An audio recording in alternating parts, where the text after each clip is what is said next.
Panginoong Diyos na buhay at makapangyarihan, ipinapahayag namin ang aming mga katawan ay templo ng Espiritu Santo, banal, itinakda at tinatakan ng iyong presensya.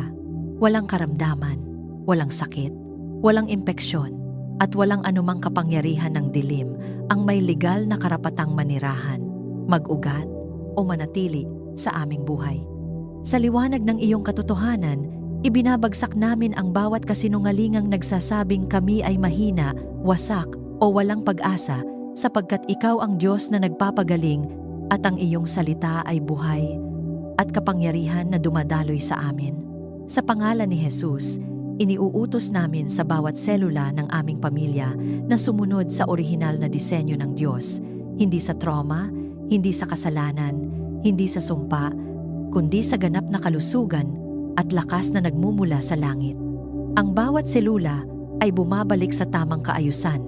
Ang bawat sistema ng katawan ay umaayon sa banal na ritmo ng may lalang. Ang dugo ay nalilinis. Ang mga ugat ay pinalalakas. Ang mga kalamnan ay pinatatatag.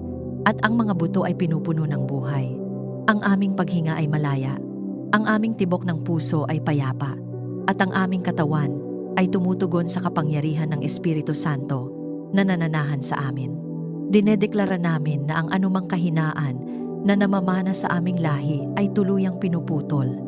Ang bawat sakit na ipinasa mula sa henerasyon patungo sa henerasyon ay nawawalan ng bisa sa pamamagitan ng dugo ni Kristo. Hindi namin tinatanggap ang diagnosis ng kadiliman. Tinatanggap namin ang hatol ng langit. Ang agos ng kagalingan ni Kristo ang ngayon ay nananalaytay sa aming pamilya. Hinuhugasan ang nakaraan, pinapagaling ang kasalukuyan, at pinangangalagaan ang hinaharap. Ang aming DNA ay inaayos ng kapangyarihan ng Diyos, at ang aming kasaysayan ay hindi na magdidikta ng aming kalagayan. Tinatanggihan namin ang pagkapagod na nagmumula sa panggigipit ng kaaway, ang panghihinang dulot ng takot, at ang bigat na dulot ng patuloy na laban. Ipinahahayag namin na ang aming lakas ay pinapanibago, hindi ayon sa limitasyon ng laman, kundi ayon sa walang hanggang lakas ng Diyos. Tulad ng agila, kami ay pumapailan lang sa itaas ng sakit, sa itaas ng panghihina, at sa itaas ng pangamba. Ang aming mga hakbang ay hindi mabigat, ang aming mga kamay ay hindi nanginginig, at ang aming mga tuhod ay hindi nanghihina, sapagkat ang Panginoon ang nagbibigay ng lakas sa kaniyang bayan. Ipinahahayag namin na ang aming tahanan ay isang lunsod ng buhay at hindi ng karamdaman. Ang himpapawid sa aming bahay ay puspos ng presensya ng Espiritu Santo at ang kapaligiran ay nililinis mula sa anumang bakas ng kamatayan o karumihan. Ang bawat miyembro ng aming pamilya ay lalaking malusog, malakas at masigla. Hindi lamang sa katawan, kundi pati sa isipan at damdamin.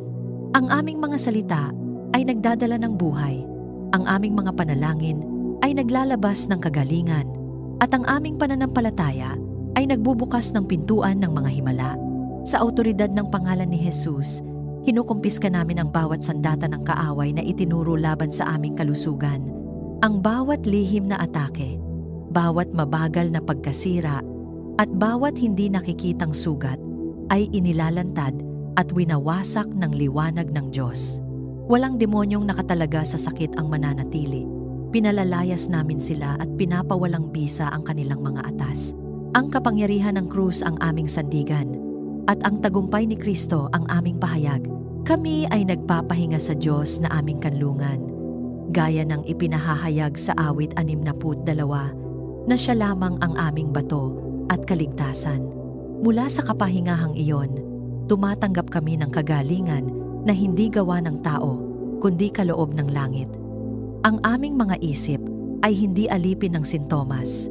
Ang aming mga puso ay hindi bihag ng pangamba. Ang kapayapaan ng Diyos ang nagbabantay sa amin, habang ang kagalingan ay patuloy na umaagos. Ang mga anghel ng Diyos ay nakikipag-isa sa gawaing ito ng pagpapanumbalik, naglilingkod ayon sa kaniyang salita, at pinapalibutan ang aming pamilya ng banal na pangangalaga. Ang Espiritu Santo ay puspos na gumagalaw sa bawat sulok ng aming pagkatao. Hinihipo ang mga bahaging matagal nang nasaktan at pinupuno ito ng buhay at liwanag. Ang aming mga sugat ay hindi na nagdurugo. Ang aming mga peklat ay nagiging patotoo ng iyong katapatan. Patuloy naming ipinahahayag na kami ay buo, kami ay malaya, at kami ay pinapagaling. Hindi kami babalik sa takot at hindi kami aatras sa pangako. Ang aming mga labi ay magpapatuloy sa pagpupuri at ang aming mga puso ay mananatiling matatag sa iyo. Ang gawaing sinimulan mo sa amin ay iyong tinutupad at ang kagalingan ay hindi pansamantala kundi patuloy na realidad sa aming buhay. Kung naniniwala kang tinatanggap mo ang kagalingang ito habang ikaw ay nananalangin, i-type sa mga komento ang pahayag na ito. Ako ay magaling na sa pamamagitan ng kapangyarihan ni Kristo. Hayaan itong maging iyong hayag na pananampalataya habang ang Diyos ay patuloy na kumikilos sa aming mga katawan at buhay. Idinedeklara namin, Panginoon, na ikaw ang aming matibay na kuta, ang aming kanlungan, at ang aming sandigan sa bawat antas ng buhay. Walang panganib, walang sakuna, walang aksidente, at walang lihim na bitag ang makakalusot sa hangganang itinakda ng Diyos sa paligid ng aming pamilya. Ang aming buhay ay nakatago kay Kristo, at ang aming mga hakbang ay binabantayan ng kamay ng makapangyarihan. Ang anumang planong ipinanganak sa kadiliman ay nawawalan ng lakas sa liwanag ng presensya ng Diyos na nakapalibot sa amin. Sa bawat paglabas at pagpasok ng aming pamilya, idinedeklara namin na kami ay nababalot ng proteksyon ng dugo ni Jesus. Ang dugong iyon ang nagsisilbing tanda na kami ay pag-aari ng Diyos at walang kapangyarihan ng kaaway ang maaaring lumapit nang hindi hinahatulan. Hindi kami tatablan ng masamang balak, hindi kami maaabot ng lihim na pagsalakay, at hindi kami mabibitag ng panlilinlang. Ang aming mga daan ay tuwid, at ang aming mga landas ay pinangungunahan ng liwanag ng Panginoon. Ipinahahayag namin na ang bawat palaso ng kaaway, lantad man o lihim, pisikal man o espiritual, na ipinupukol laban sa aming pamilya ay nawawalan ng bisa. Ang mga salitang isinugo upang manakot ay bumabalik na walang kapangyarihan. Ang mga plano upang sirain ang aming kapayapaan ay nalulusaw bago pa man makalapit.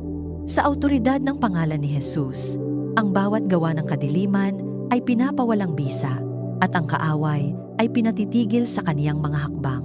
Dinedeklara namin na ang mga anghel ng Diyos ay nakabantay sa bawat sulok ng aming tahanan. Sila ay itinalaga upang magbantay sa aming mga pintuan, bintana at daanan. Walang magnanakaw, walang masamang espiritu, at walang impluwensiya ng kasamaan ang makakapasok sa lugar na itinuring ng Diyos bilang banal. Ang aming bahay ay hindi bukas sa kaguluhan, kundi sa kaayusan ng langit. Ang kapaligiran nito ay puspos ng kapayapaan at kabanalan.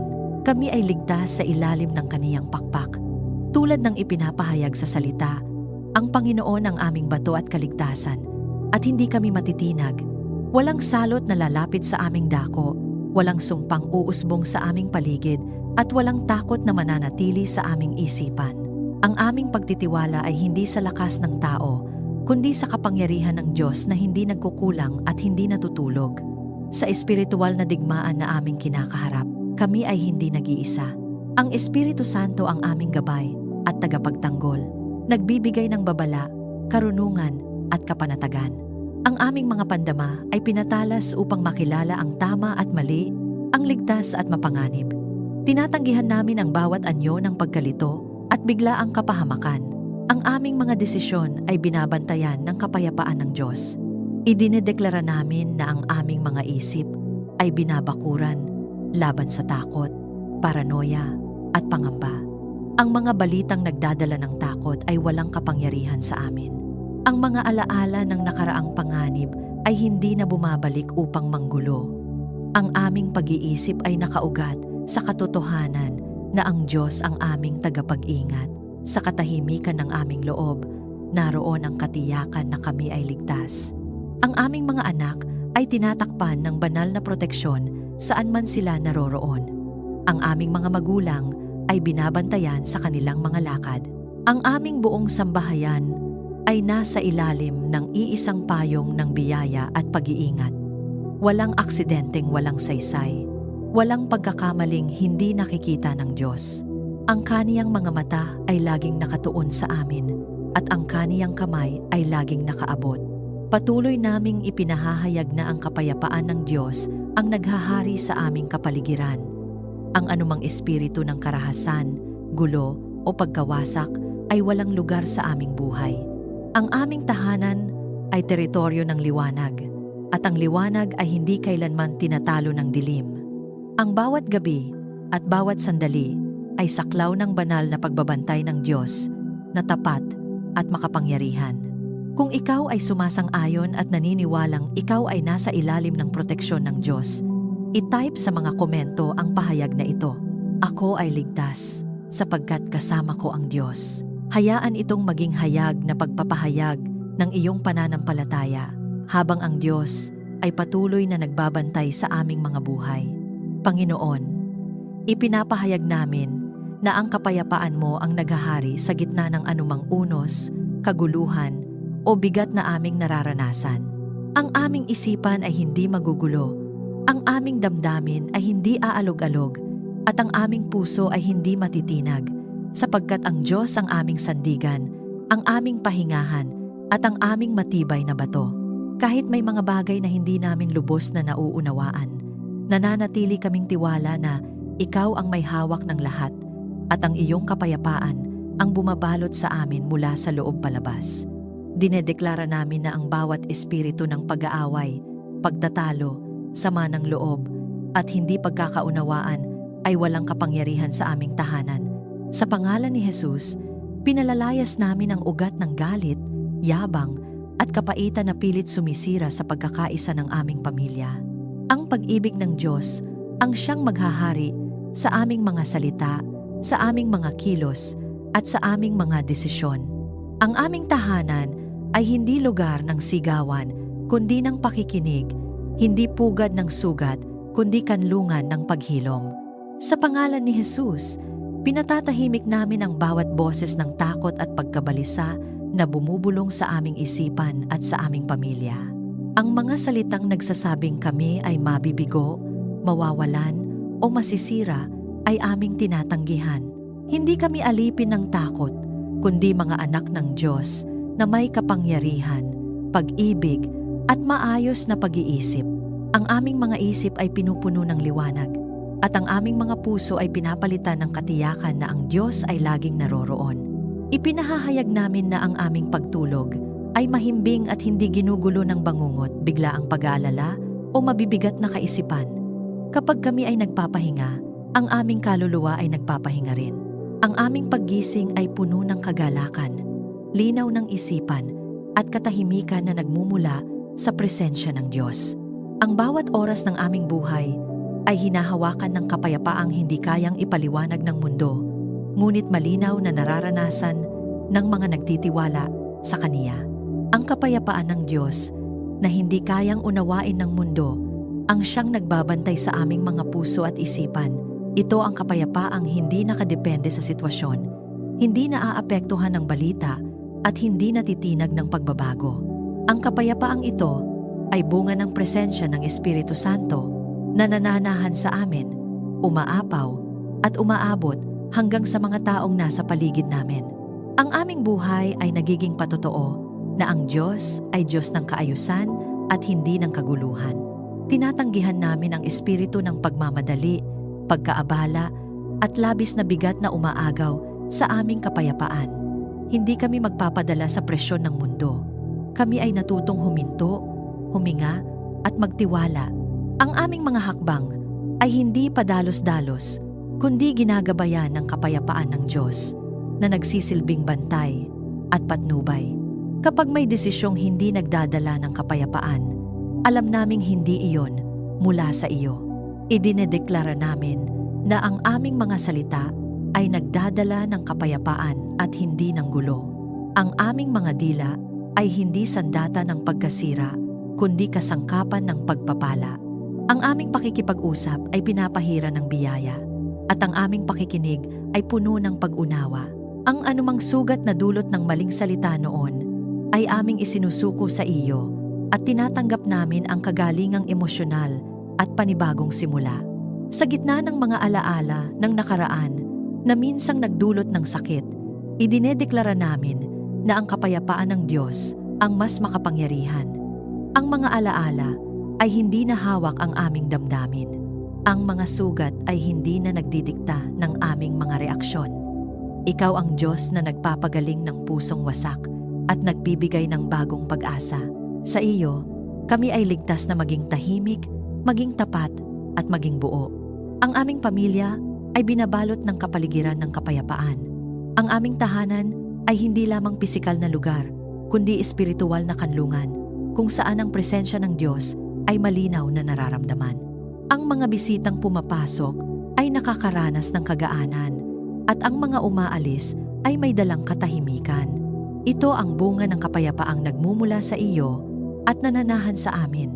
Kung ikaw ay sumasang-ayon at tumatanggap ng kapayapaan ng Diyos sa iyong puso at isipan, i-type sa mga komento ang pahayag na ito. Naghahari sa akin ang kapayapaan ng Diyos. Hayaan itong maging hayag na pagpapahayag ng iyong pananampalataya habang ang katahimikan ng Diyos ay patuloy na bumabalot sa aming mga buhay. Idinedeklara namin na kami ay pinagkalooban ng Diyos ng isipan na malinaw, matuwid at puspos ng liwanag. Taglay namin ang Mind of Christ, kaya ang aming pag-iisip ay hindi bihag ng kalituhan, emosyon o pansariling hangarin, kundi nakapailalim sa kalooban at karunungan ng langit. Ang bawat pasyang ginagawa namin sa trabaho, negosyo, paglilingkod at pang-araw-araw na buhay ay hindi bunga ng padalos-dalos na damdamin, kundi ng banal na patnubay ng Diyos na hindi nagkakamali. Ipinahahayag namin na ang aming mga hakbang ay ginagabayan ng karunungang nagmumula sa itaas, malinis, mapagpakumbaba at puno ng kapayapaan. Hindi kami umaasa sa sariling talino lamang, sapagkat batid naming ang dunong ng tao ay may hangganan, ngunit ang karunungan ng Diyos ay walang kapantay. Kapag kami ay nahaharap sa mahihirap na pagpili, ang Espiritu Santo ang nagbibigay linaw, nag-aalis ng ulap ng pag-aalinlangan at nagtuturo ng tamang direksyon. Dinedeklara namin na malinaw naming naririnig ang tinig ng Diyos na nagsasabing, "Ito ang lakaran, lumakad ka rito." Ang tinig na iyon ay higit na malakas kaysa sa ingay ng mundo, opinyon ng tao, at boses ng takot. Ang aming pandinig na espiritual ay hinahasa, at ang aming puso ay nagiging sensitibo sa marahang bulong ng Espiritu Santo. Hindi kami maliligaw, hindi kami mapapahamak, at hindi kami mapapasok sa landas na hindi itinakda ng Diyos. Ipinahahayag namin na ang aming mga anak ay binibigyan ng Diyos ng pambihirang talino, malinaw na pag-unawa, at tamang pagpapasya sa kanilang pag-aaral at sa kanilang mga pakikipag-ugnayan. Ang kanilang isipan ay hindi nilalason ng maling impluwensiya at ang kanilang puso ay hindi inaakit ng kasinungalingan. Ang kaalaman na kanilang tinatanggap ay sinasala ng takot sa Diyos, kaya sila ay lumalago hindi lamang sa dunong, kundi pati sa karakter at karunungan. Tinatanggihan namin ang bawat maling payo na nagmumula sa kayabangan, kasakiman o panlilinlang. Hindi kami magpapadala sa boses ng karamihan kung ito ay taliwas sa kalooban ng Diyos. Ang aming mga mata ay nakabukas sa katotohanan at ang aming pandinig ay sensitibo sa Espiritu Santo. Kapag may alok na hindi nagdadala ng kapayapaan, kami ay marunong tumanggi. Kapag may pintuang hindi mula sa Diyos, kami ay marunong magsara. Idinedeklara namin na ang aming pamilya ay magiging tapat at marunong nakatiwala ng lahat ng ipinagkakatiwala ng Diyos sa amin. Ang aming oras, lakas, kakayahan, at yaman ay ginagamit ng may karunungan at layunin. Hindi kami pabaya, hindi kami mag-aksaya, at hindi kami padadala sa pansamantalang aliw. Ang aming mga desisyon ngayon ay isinasaalang-alang ang kinabukasan at ang aming mga hakbang ay nakaugat sa walang hanggang pananaw. Sa gitna ng mga pagkakataong kami ay nalilito o napapagod sa kakaisip, idinedeklara namin na ang karunungan ng Diyos ay dumarating ng may kasamang kapayapaan. Hindi niya kami hinahatulan sa aming mga tanong. Bagkus, inaanyayahan niya kaming lumapit at humingi. Kami ay nagpapakumbaba, kinikilala na kami ay nangangailangan ng kaniyang patnubay, at sa gayon ay tumatanggap kami ng kasagutan na akma, tama, at napapanahon. Ang espiritu ng kalituhan, maling akala, at pagkakamali ay walang kapangyarihan sa aming isipan. Sa pangalan ni Jesus, pinapawalang bisa namin ang bawat pagtatangka ng kaaway na guluhin ang aming pag-iisip, sirain ang aming konsentrasyon o ilihis ang aming pasya. Ang aming isipan ay pinupuno ng liwanag ng salita ng Diyos, at ang aming pag-unawa ay patuloy na lumalawak sa kaniyang katotohanan. Ipinahahayag namin na kami ay hindi padalos-dalos sa pananalita at kilos. Ang aming mga labi ay natutong manahimik kapag kailangan at magsalita kapag pinangunahan ng Diyos. Ang aming mga tugon ay hindi bunga ng galit, kundi ng karunungan. Ang aming mga desisyon ay hindi minamadali, kundi dinadalangin. Sa ganitong paraan, ang aming buhay ay nagiging patotoo na ang Diyos ay Diyos ng kaayusan at liwanag. Ang aming mga plano ay inihaharap sa Diyos, at ang kaniyang kalooban ang siyang nasusunod. Kapag may binabago siya sa aming direksyon, kami ay handang sumunod. Kapag may binubuksan siyang bagong landas, kami ay handang matuto. Ang karunungan ng Diyos ang nagiging pundasyon ng aming pamilya, at sa pundasyong ito kami ay nananatiling matatag. Kung ikaw ay naniniwala na tinatanggap mo ang karunungan at patnubay ng Diyos sa bawat desisyon ng iyong buhay, i-type sa mga komento ang pahayag na ito. Ako ay ginagabayan ng karunungan ng Diyos. Hayaan itong maging hayag na pagpapahayag ng pananampalataya, habang ang liwanag ng Diyos ay patuloy na umaakay sa aming mga hakbang. Ang kabutihan mo, Panginoon, ay hindi limitado, at ang iyong kayamanan ay hindi nauubos. Idinedeklara namin na ang mga bintana ng langit ay bukas sa ibabaw ng aming tahanan, at ang pagpapala ng Diyos ay malayang dumadaloy na parang ilog na hindi natutuyo. Hindi kami namumuhay sa kakulangan kundi sa kasapatan, hindi sa takot kundi sa pagtitiwala. Ang aming sambahayan ay nasa ilalim ng bukas na kalangitan ng biyaya, at ang bawat pangangailangan ay natutugunan ayon sa kayamanan mo, Diyos sa kaluwalhatian. Ipinahahayag namin na ang aming pamilya ay magiging tagapagdala ng pagpapala at hindi lamang tagatanggap. Kami ay ginagawang daluyan ng kabutihan, kaawaan, at kasaganaan. Ang aming mga kamay ay bukas upang magbigay, at ang aming puso ay masaya sa pagtulong. Hindi kami nabubuhay na nakapokus lamang sa sarili, sapagkat alam naming kapag kami ay nagpapala, kami rin ay higit na pinagpapala. Ang aming buhay ay nagiging patotoo na ikaw, O Diyos, ay mapagbigay at tapat. Dinedeklara namin ang tagumpay sa lahat ng bunga ng aming pagpapagal. Ang aming trabaho ay pinapahiran ng iyong pabor, Panginoon. Ang aming negosyo ay ginagabayan ng karunungan mula sa itaas. Walang butas na bulsa, walang nasasayang na pagkakataon, at walang pagsisikap na nauuwi sa wala. Ang bawat binhing itinatanim namin ng may pananampalataya ay namumunga sa tamang panahon. Ang aming pagpapagal ay hindi walang kabuluhan, sapagkat ang Panginoon ang nagbibigay buhay dito. Ang pabor mo, Panginoon, ay parang baluti na nakapalibot sa amin. Ito ang nagbubukas ng mga pinto na walang sinumang makakapagsara, at nagsasara ng mga pintong hindi para sa amin. Idinedeklara namin na ang bawat utang ay nababayaran, ang bawat pangangailangan ay nasasagot, at ang bawat alalahanin tungkol sa pananalapi ay napapalitan ng kapayapaan. Tinatanggihan namin ang espiritu ng kakapusan, takot, at pangamba na pilit sumisira sa aming pananampalataya. Sa pangalan ni Jesus, pinapawalang bisa namin ang bawat maling paniniwala na nagsasabing kami ay laging kulang. Kami ay anak ng Diyos na mayaman sa biyaya at paglalaan. Ipinahahayag namin na ang aming mga tahanan ay puno ng pagkain. Ang aming mga mesa ay may sapat na tinapay, at ang aming mga puso ay may pasasalamat. Hindi kami nagrereklamo, kundi nagpapasalamat.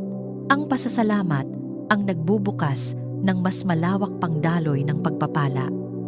Kapag kami ay tumitingin sa aming paligid, nakikita namin ang kabutihan mo, Panginoon, sa maliliit at malalaking bagay. Ang aming pananampalataya ay lumalalim habang nakikita namin ang kanyang katapatan. Dinedeklara namin na ang aming mga anak ay lalaking may pabor ng Diyos at tao. Ang kanilang mga talento ay uusbong at ang kanilang mga pangarap ay susuportahan ng langit. Hindi sila pipigilan ng kakulangan o takot. Ang biyaya ng Diyos ang magtataas sa kanila sa tamang panahon. Ang aming pamilya ay magiging kilala hindi lamang sa tagumpay kundi sa integridad at kabutihan. Ang espiritu ng pagkainggit, kasakiman, at maling ambisyon ay walang lugar sa aming puso. Kami ay natutong makontento habang umaasa sa higit pang pagpapala. Ang aming pag-unlad ay hindi nakabatay sa pakikipagkumpetensya kundi sa pagsunod sa kalooban ng Diyos. Ang bawat pag-angat ay bunga ng kaniyang kamay, at ang bawat tagumpay ay para sa kaniyang kaluwalhatian. Idinedeklara namin na ang aming imbakan ay hindi mauubos at ang aming mga proyekto ay magtatagumpay.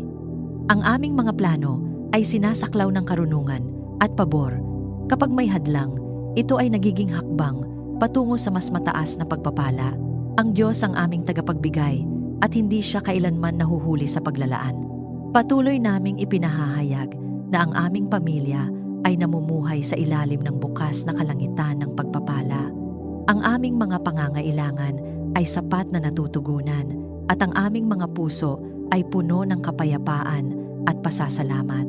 Ang kabutihan ng Diyos ang sumusunod sa amin at ang kaniyang biyaya ang nagbabantay sa aming mga hakbang. Kung ikaw ay sumasang-ayon at tumatanggap ng pagpapala ng Diyos sa iyong buhay at sambahayan, i-type sa mga komento ang pahayag na ito. Ako ay namumuhay sa ilalim ng pagpapala ng Diyos. Hayaan itong maging hayag na pagpapahayag ng pananampalataya habang ang biyaya ng Diyos ay patuloy na dumadaloy sa aming buhay. Ipinahahayag namin na kami ay higit pa sa mapagtagumpay sa pamamagitan mo, O Diyos na nagmamahal sa amin, at patuloy na lumalaban para sa aming kapakanan. Ang aming pagkakakilanlan ay hindi hinuhubog ng pagkatalo, kundi ng tagumpay na ipinagkaloob sa pamamagitan ni Kristo. Anumang bundok ng hadlang, anumang pader ng pagsubok, at anumang bigat ng panggigipit ay walang kapangyarihang manatili sa aming daraanan. Sa presensya mo, Panginoon, ang mga hadlang ay gumuguho at ang mga landas ay nabubuksan. Dinedeklara namin na ang bawat higanteng humaharap sa aming pamilya ay tumumba na. Ang mga higanteng ito ay maaaring takot, kakulangan, karamdaman, kabiguan, o matagal ng laban, ngunit wala ni isa ang makakatayo laban sa kapangyarihan ng Diyos. Ang tagumpay ay selyado na ng dugo ni Kristo, at hindi na ito mababawi. Ang aming mga mata ay hindi nakatuon sa laki ng problema, kundi sa kadakilaan ng Diyos na higit na dakila kaysa sa lahat. Sa awtoridad ng pangalan ni Jesus, tinatapakan namin ang bawat plano ng kaaway na itinakda upang pigilan ang aming pag-unlad. Ang bawat lihim na sabotahe, bawat pagkaantala, at bawat pader na itinayo laban sa aming mga pangarap ay winawasak. Walang kapangyarihan ng dilim ang makakaharang sa aming paglakad sa layuning itinakda ng Diyos. Ang liwanag ay laging mananaig, at ang katotohanan ay laging lalaya. Ipinahahayag namin ang banal na pambihirang tagumpay sa aming mga pangarap at tawag ng Diyos sa aming buhay. Ang mga naudlot na plano ay muling binubuhay ng kapangyarihan ng Espiritu Santo. Ang mga pintuang matagal na nakasara ay bumubukas sa tamang panahon. Ang aming mga hakbang ay hindi na pabalik-balik, kundi pasulong, may kumpiyansa, at may katiyakang ang Diyos ang nangunguna sa amin. Dinedeklara namin na ang aming mga kabiguan sa nakaraan ay hindi na nagtatakda ng aming hinaharap. Ang mga pagkakamali ay hindi na tanikala, kundi aral. Ang mga luha ay hindi na tanda ng pagkatalo, kundi binhi ng mas malaking tagumpay. Ang Diyos ang nagbabalik at nagpaparami ng mga panahong tila nawala. Sa Kaniya, walang nasasayang at walang nabibigo magpakailanman. Ipinahahayag namin na ang aming pamilya ay tatayo bilang buhay na saksi ng kadakilaan ng Diyos. Mula sa pagsubok tungo sa tagumpay, mula sa luha tungo sa galak, at mula sa kahinaan tungo sa lakas, ang aming buhay ay magpapatunay na ang Diyos ay tapat. Ang aming mga kwento ay hindi kwento ng pagkawasak, kundi ng pagtataas ng Diyos sa tamang panahon. Ang espiritu ng panghihina, pagsuko, at kawalan ng pag-asa ay walang lugar sa aming puso. Kami ay pinalalakas ng presensya ng Diyos na hindi nauubos. Kapag kami ay napapagod, Siya ang nagbibigay lakas. Kapag kami ay nadadapa, Siya ang nagbabangon. Kapag kami ay nalilito, Siya ang nagbibigay linaw. Ang aming lakas ay hindi nagmumula sa sarili, kundi sa Diyos na makapangyarihan. Dinedeklara namin na ang aming mga salita ay puno ng pananampalataya at tagumpay. Hindi kami magsasalita ng pagkatalo kahit may pagsubok. Hindi kami magpapahayag ng takot kahit may banta. Ang aming mga labi ay magpapatuloy sa pagpapahayag ng katotohanan ng Diyos. Ang buhay at kamatayan ay nasa kapangyarihan ng dila at pinipili naming magsalita ng buhay, pag-asa at tagumpay. Ipinahahayag namin na ang aming mga hakbang ay matatag at ang aming direksyon ay malinaw. Ang Diyos ang nagbibigay ng estratehiya, tiempo at karunungan upang magtagumpay kami sa bawat larangan ng aming buhay. Ang aming mga gawain ay pinapahiran ng pabor at ang aming pagsisikap ay may kasamang kapangyarihan ng langit. Ang aming tagumpay ay hindi pansamantala kundi patuloy na pag-unlad. Ang aming pamilya ay hindi lamang tatanggap ng tagumpay, kundi magiging daluyan nito sa iba. Ang aming tagumpay ay magbibigay pag-asa sa mga nawawalan, lakas sa mga nanghihina, at liwanag sa mga nasa dilim. Ang lahat ng papuri at karangalan ay ibinabalik namin sa iyo, O Diyos, na pinagmumulan ng aming tagumpay at lakas sa pangalan ng aming Panginoong Hesus. Amen. Kung ikaw ay sumasang-ayon at tumatanggap ng tagumpay na mula sa Diyos, i-type sa mga komento ang pahayag na ito. Ako ay matagumpay dahil sa Diyos. Hayaan itong maging hayag na pagpapahayag ng pananampalataya habang ang Diyos ay patuloy na kumikilos at nagdadala ng ganap na tagumpay sa aming buhay. Maraming salamat sa muli mong pagsama sa amin sa sandaling ito ng panalangin at pagninilay. Habang tayo ay nananahimik sa presensya ng Diyos, naway maranasan mo ang katotohanang ipinapahayag ng awit 62, na ang ating kaluluwa ay tunay na nakakahanap ng kapahingahan sa Diyos lamang. Siya ang ating bato, ang ating kaligtasan, at ang ating matibay na kuta kaya't hindi tayo kailanman matitinag. Dalangin namin na sa bawat hamon, pasya, at gawain na iyong hinaharap, maalala mo na ang iyong lakas ay nagmumula sa Kanya. Kapag ikaw ay napapagod, Siya ang iyong pahinga. Kapag ikaw ay nangangamba, Siya ang iyong katiyakan. Kapag tila tahimik ang lahat, Siya ay patuloy na gumagawa.